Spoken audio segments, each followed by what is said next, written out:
पूर्वांचल नामा में आप सभी का स्वागत है।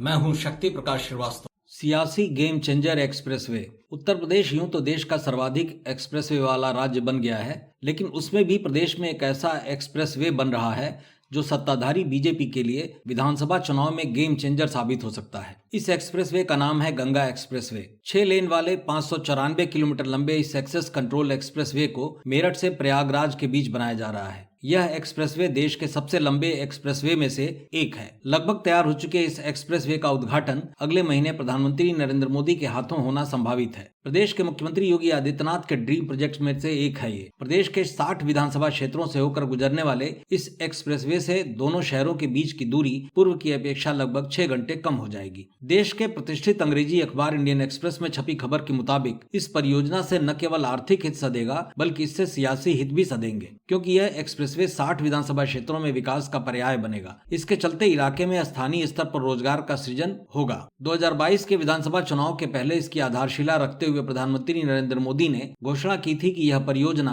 क्षेत्र के युवाओं के लिए नए उद्योग, नई नौकरियां और नए अवसर लाएगी। लगभग 4 वर्षों में 36,230 करोड़ रुपए की लागत से पूरा हुआ यह गंगा एक्सप्रेसवे मेरठ जिले के बिजौली से शुरू होकर प्रयागराज जिले के जुदापुर दंदू में समाप्त हो रहा है। इस बीच ये प्रदेश के मेरठ, हापुड़, बुलंदशहर, अमरोहा, संभल, बदायूं, शाहजहांपुर, हरदोई, उन्नाव, रायबरेली, प्रतापगढ़ तथा प्रयागराज जिलों से गुजर रहा है। यह कुल 7,463 हेक्टेयर भूमि का 518 गांवों को कवर करते हुए बन रहा है। ऐसी ही एक परियोजना 2007 में मायावती सरकार द्वारा तैयार की गई थी, जिसकी आधारशिला बलिया में रखी गई थी, लेकिन पर्यावरणीय मंजूरी के अभाव में यह बन नहीं सकी। सियासत के जानकारों की माने तो इस एक्सप्रेसवे से यात्रा समय में कमी तो आएगी ही, साथ ही इससे आर्थिक विकास, व्यापार, पर्यटन और रोजगार के अवसर बढ़ेंगे। आगामी चुनाव में बीजेपी इसे अपने विकास की रणनीति के प्रतीक के रूप में पेश कर सकती है। मोदी सरकार की सबका साथ सबका विकास की नीति से इसे जोड़ते हुए चुनावी रणनीति में इसे शामिल कर सकती है। उद्घाटन के समय मतदाताओं को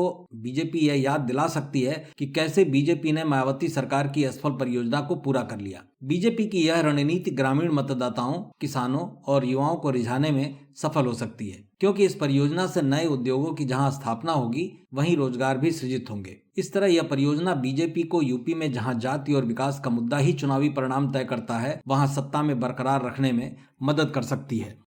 मतलब की बात में आज बस इतना ही। कल फिर मुलाकात होगी इसी समय, इसी चैनल पर।